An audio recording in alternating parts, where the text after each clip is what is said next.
어쩜 이렇게 시간이 안 가는지 정말 버스 안에서 고인 이불 속에서 고인은 언제나 너에게 고인. Assalamualaikum warahmatullahi wabarakatuh. Halo semuanya. Pada kesempatan kali ini kita akan belajar tentang ekosistem.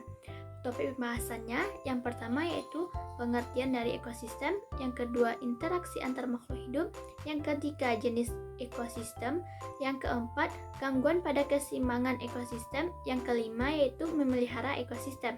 Mari kita bahas satu persatu ya. Yang pertama yaitu pengertian dari ekosistem. Ekosistem adalah kumpulan makhluk hidup atau biotik dan benda-benda yang tak hidup disebut dengan abiotik yang berinteraksi antara satu dengan yang lainnya dan memiliki saling ketergantungan. Komponen dari biotik tersebut seperti manusia, hewan, tumbuhan, dan berbagai mikroorganisme yang tidak terlihat lainnya.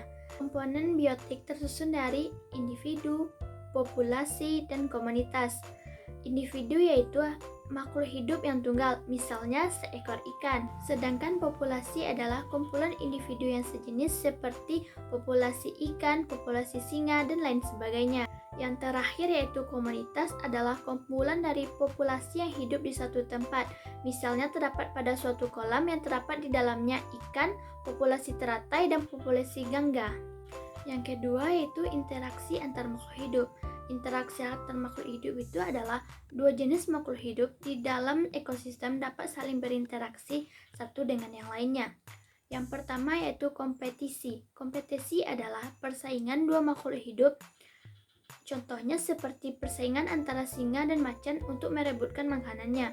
Yang kedua yaitu predasi atau pemangsa adalah interaksi di mana salah satu makhluk hidup memakan makhluk hidup lainnya. Contohnya seperti singa yang memakan zebra untuk makannya. Yang ketiga yaitu simbiosis mutualisme, yaitu simbiosis yang menguntungkan kedua belah pihaknya, seperti bunga dengan lebah. Bunga dibantu penyembuhannya oleh lebah dan lebah mendapatkan makanan dari tersebut. Yang ketiga yaitu simbiosis parasitisme, merupakan interaksi yang merugikan salah satu pihak sedangkan pihak lainnya diuntungkan. Contohnya seperti benalu dengan pohon mangga. Benalu dapat hidup di pohon mangga sedangkan pohon mangga bisa mati karena dihinggapi oleh benalu. Yang kelima yaitu simbiosis komensalisme, yaitu interaksi yang satu diuntungkan dan satu lagi yang tidak dirugikan, seperti anggrek dan pohonnya. Yang keenam yaitu rantai makanan atau disebut dengan makan dimakan antara makhluk hidup, yaitu contoh dari rantai makanan. Yang pertama rumput dan belalang. Belalang memakan rumput, kemudian belalang dimakan oleh katak dan katak dimakan oleh ular, kemudian ular dimakan oleh burung elang, dan burung elang ini sebagai pengurai dan rumput sebagai produsen. Katak konsumen 2 dan belalang konsumen 1. Yang ketiga yaitu jenis-jenis dari ekosistem. Yang pertama ekosistem alami, yang bagaimana ekosistem alami ini adalah tercipta dengan sendirinya atau diciptakan oleh Allah tanpa campur tangan dari manusia. Contohnya seperti sungai, hutan, laut, dan lain sebagainya. Yang kedua yaitu ekosistem buatan, yang mana ekosistem buatan ini adalah dibuat oleh manusia untuk keperluannya, seperti waduk, kolam, sawah, dan lain sebagainya. Yang ketiga, ekosistem darat. Ekosistem darat seperti hutan hujan tropis karena dengan curah hujan yang tinggi. Kedua, sabana atau rumput yang diselingi dengan pohon palem. Yang ketiga yaitu padang rumput, yang dimana rumput yang sangat luas dan dikelilingi oleh semak-semak. Yang keempat adalah gurun yang kering dan panas karena mempunyai pasir yang sangat luas.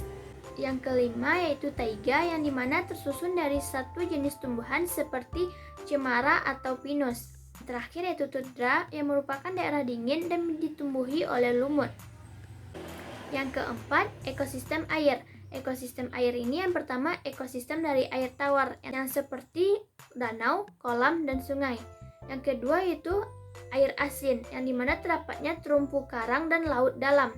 Yang ketiga yaitu air payau, merupakan peralihan air tawar dan air asin seperti muara sungai dan teluk pantai. Yang keempat yaitu gangguan pada keseimbangan ekosistem.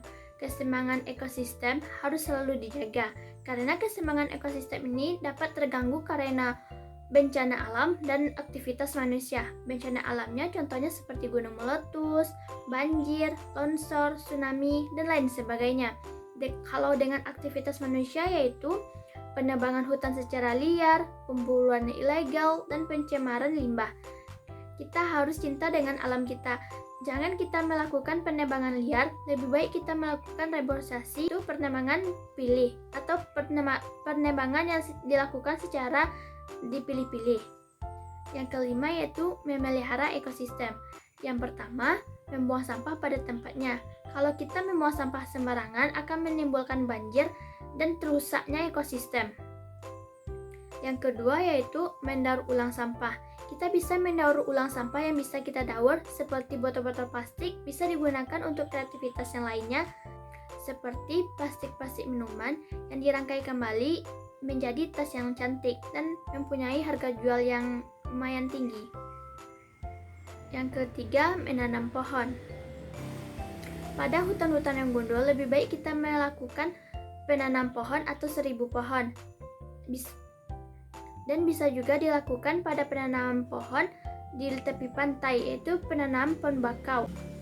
Yang keempat, reboisasi. Reboisasi ini merupakan tebang pilih, yang dimana pohon yang sudah hampir mati akan ditebang dan pohon yang bisa untuk lebih kembang lagi tidak akan ditebang. Yang kelima, menghemat energi.